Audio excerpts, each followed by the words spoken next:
everybody. It took me 2 hours to bury my cat this morning. Bloody thing kept moving around.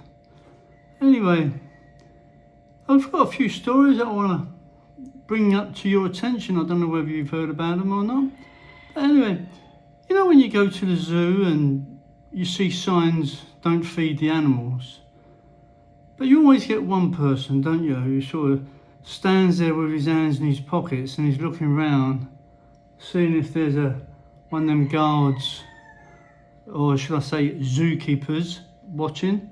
And then he'll slip his hand out of his pocket and throw a sort of some piece of food to a monkey or something and just see what his reaction is. You always get someone, don't you, like that? Anyway, in Cebu and elsewhere, we have them here, and I've experienced them before. No, not zookeepers, not animals, but children. Apparently it's illegal to give money to these children and feed these children.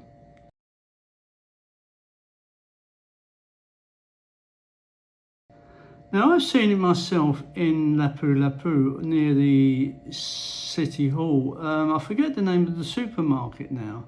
Well, not supermarket as such, there's a big shopping mall next to the City Hall.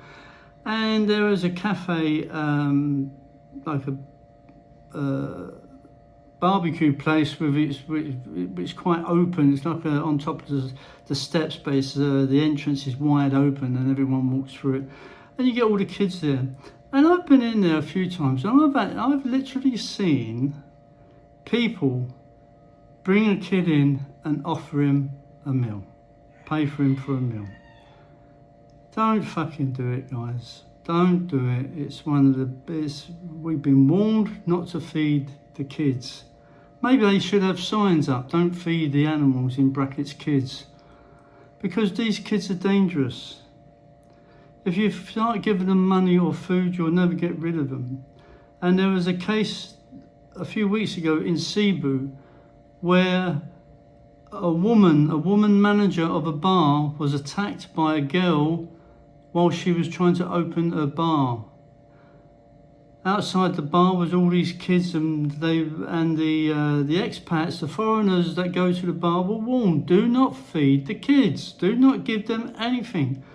But these foreigners, being so, whether they're tourists or not, I just don't know, but these tourists or foreigners were told by the owner, do not feed the kids or give them money. And the foreigners look at them and they look at their little sorry faces, and they've got tears down, dripping down their cheeks, and the foreigner thinks, well, one Jollibee won't help. Well, it fucking does. These kids can turn nasty. They work in gangs, and there's always someone, an adult, lurking in the corner somewhere, supervising these kids and telling them what to do. You see them everywhere.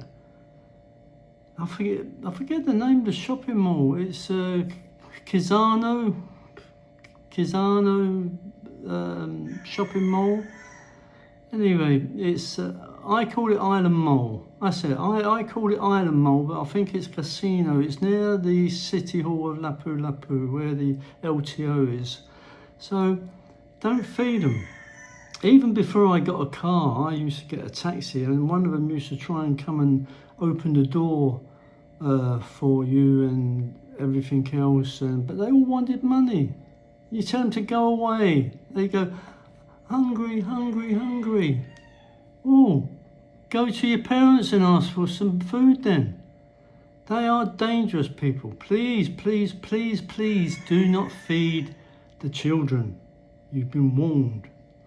Now, there was another story in Cebu. Cebu seems to be the place lately. It's taken over from Dumaguete, or the idiots from Dumaguete are going to Cebu, or it's Dumaguete, it's tourists for the day going to Cebu, kicking up all the shit and then returning back to Dumaguete. Or should I say Doom as in D-O-O-M, Maguete. Anyway, an American. Yes, a big, huge American was seen, and I saw it on Facebook from a Cebu group, He was strolling down the boulevard, stark bollock naked.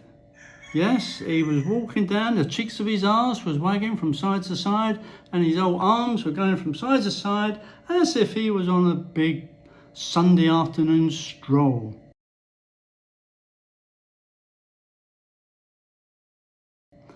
And apparently it's not the first time that this has happened. The police, on YouTube, not YouTube, on Facebook, there was an actual video of him walking down the boulevard. I only saw the rear view of him, and he was, he didn't look drunk or anything, but apparently it's not the first time this guy does it. And the police have named him Scott.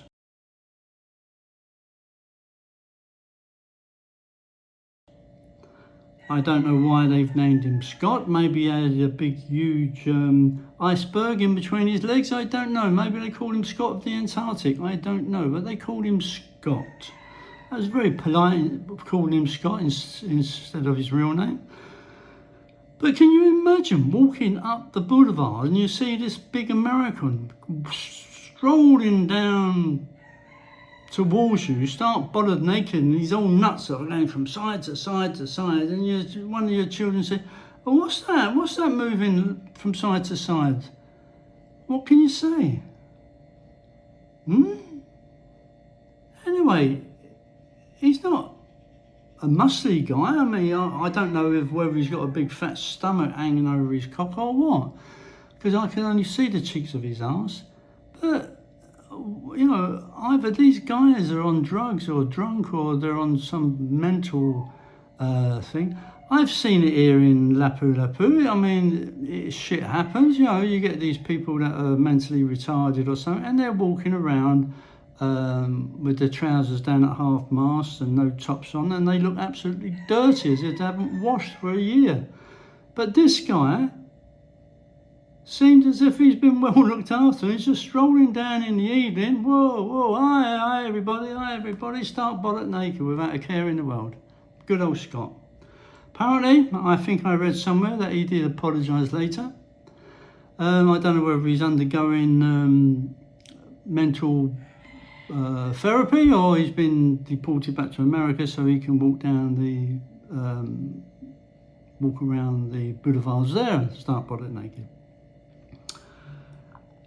But it does happen. Now, yesterday, it just so happens that yesterday I was going to the market and someone said, "Oh, look at that guy lifting a big drain grate. One of them a long one, a big long grate that sort of goes across the junction to let all the rain go down. Well, if any rain does go down it. But this guy was literally lifting it up and slamming it down. And he was on drugs or drink or whatever.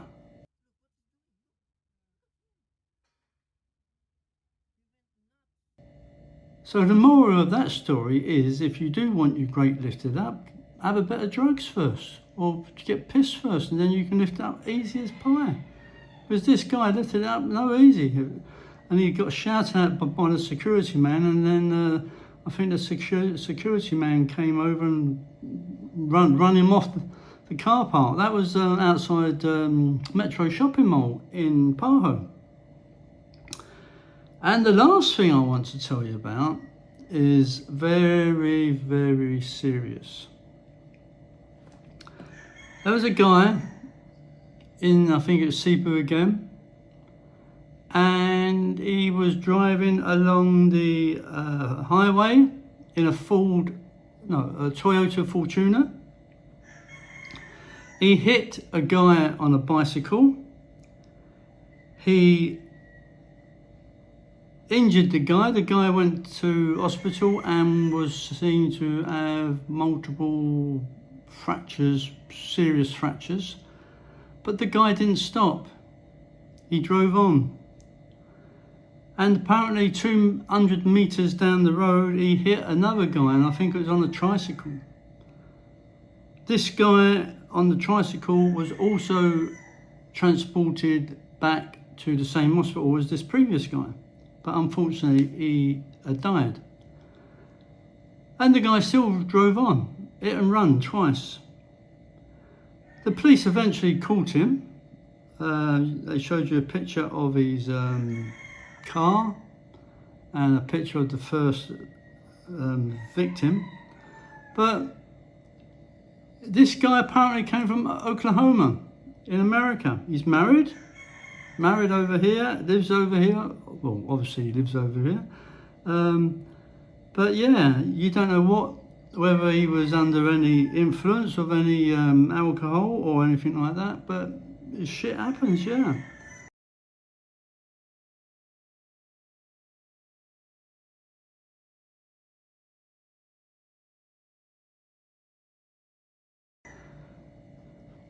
But, you know, when you're driving over here, I drive over here, I've been driving over here for a very, very short period, not longer than most people that live in the Philippines, but I've been driving over here, and especially at night time, it's not easy. Even during the day, it's not easy. You get motorbikes crossing your path, you get tricycles coming from, they don't even look. And like I've said in previous videos, riders of tricycles only look to their right, and that's for passengers. They don't give a shit what is on their left. They crawl along in one lane with their head turned to the right, and then they just steer outwards. They do not look, they don't use mirrors. What is the point? There's two things that people don't use over here, and they're actually fitted to vehicles: mirrors and indicators. Not one person do I ever see, apart from the odd occasionally one that's got an expensive car, they do use their indicators, mainly because they probably can hear it when they put it on in the car. These modern cars, you can hear the click, click, click, click. But on these bikes and on these old cars, well, I mean, I've got a multi-cab, a Toyota multi-cab, and it's brilliant.